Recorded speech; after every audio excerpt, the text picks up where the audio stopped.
Yan, sito ka na naman ha.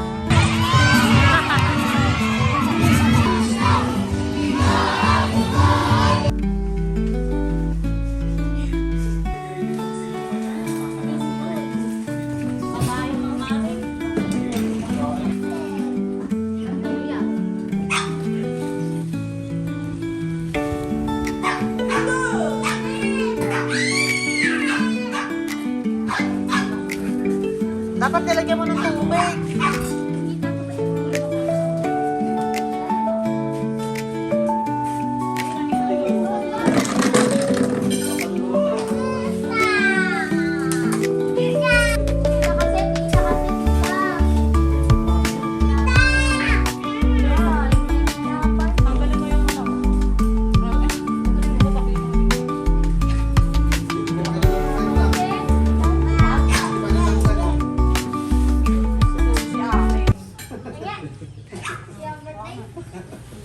Ano lang, nagkikain? Ikaw ka lang ha.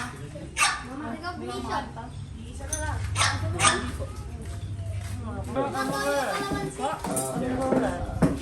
Ano, sa may pinagdamot na... Masarap to, parang mga yung halat. Kasi yung ito manila. Sa kami na sa kasawan, to yung ano lang. Ito doon, kasi. Kasi hindi yung ano ba?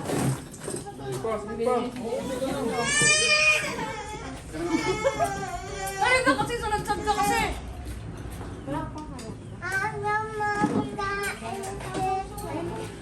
Kasi chicken mo. Lang. Ito, inom siya. Oh.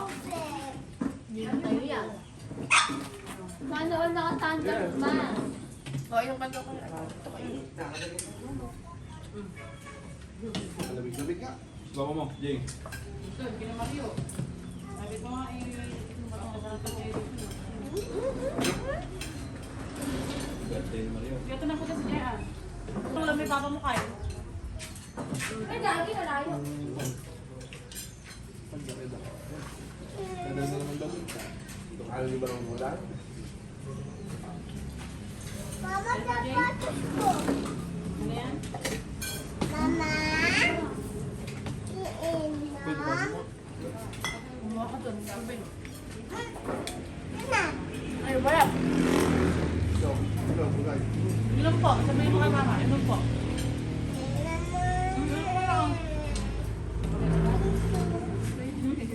Berta. Puto na nga eh. Puto na lang. Ako nga, pag ano na ako.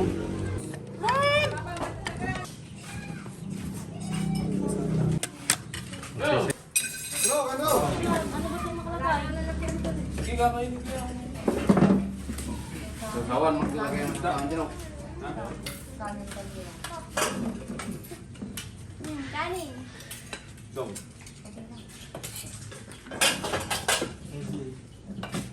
Ganun daw. Doon ko. Sumasawan na doon. Sasawan. Talo mo. Talo.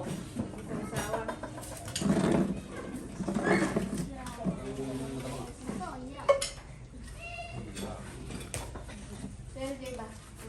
Hindi natin masasawan ako. Ay, lagay ba yun? Lagay Hindi pa na-edit ang bitita. Kuman. Nagano ko. Babe! Nagagalit ka na sila nanay dito doon. Bakit? Dahil yung kain! Ano na umuwi, alas 7. Gagawin na po ba? Hmm. Ako pala tinanong ako kung saan pupunta. Kaya hanggang anong oras naman talaga tapos mo. Dami-dami Hindi mo nata nag-message sa damo. Mga ulam. Si ate. Ayong patat ko yun.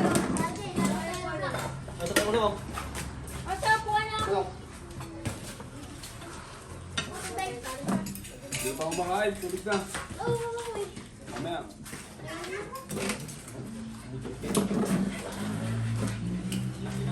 Wala mo nga.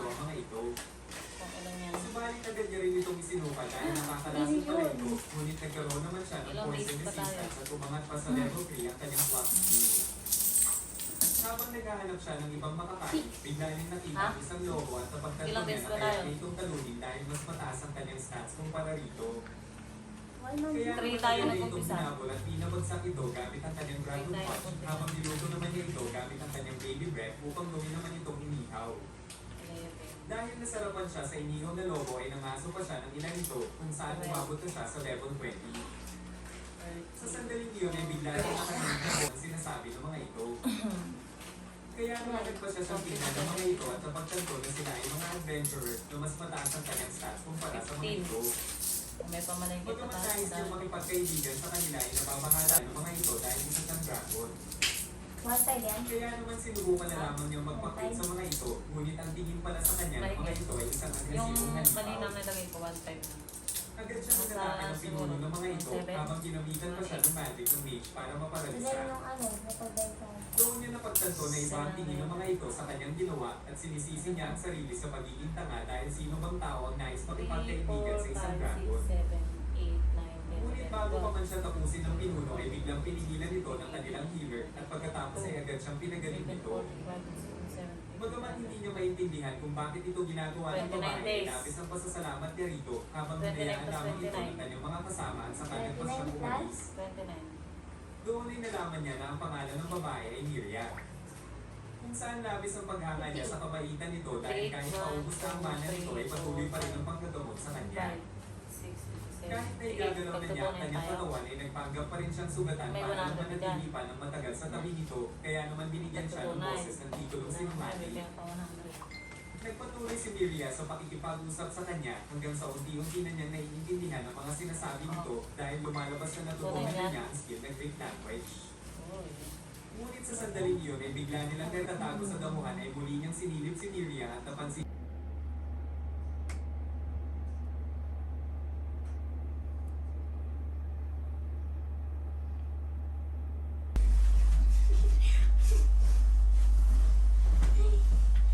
Good night. Good night.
Takpan lang natin ito, kaya natin maluto at tumambot ng gulay.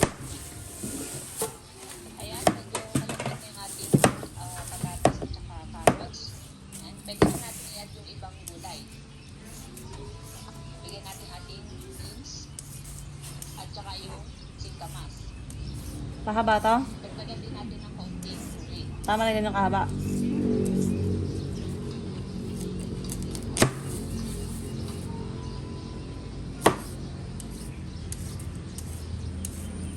Takpan lang ulit natin to, tapos hayaan natin siya mag-simmer for ilang minutes. Lastly, toyo, asukal, Damit ko? Wala, sa kwarto ko pa. kasabang flour. Maglalagay tayo ng kaunting asin. So, umpisa May na kasaba natin flour daw. ang ating sauce. Umpisa kasi yung kasabang flour. Maglalagay din tayo ng kaunting asin. So, umpisa na natin ang pagluluto ng ating kamani.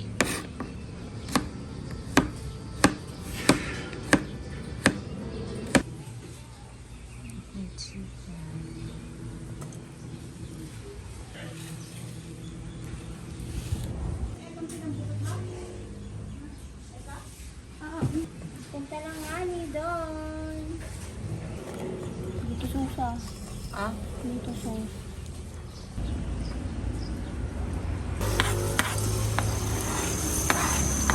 May more cubes pa yata yun. More cubes.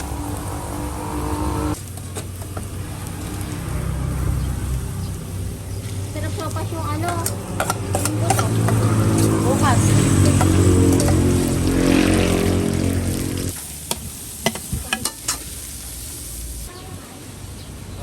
Ay, parang matatanggal mo. Sa akin ni Papa yung... Kamote sa kawas. Ay! Yan. Sito ka na naman, ah.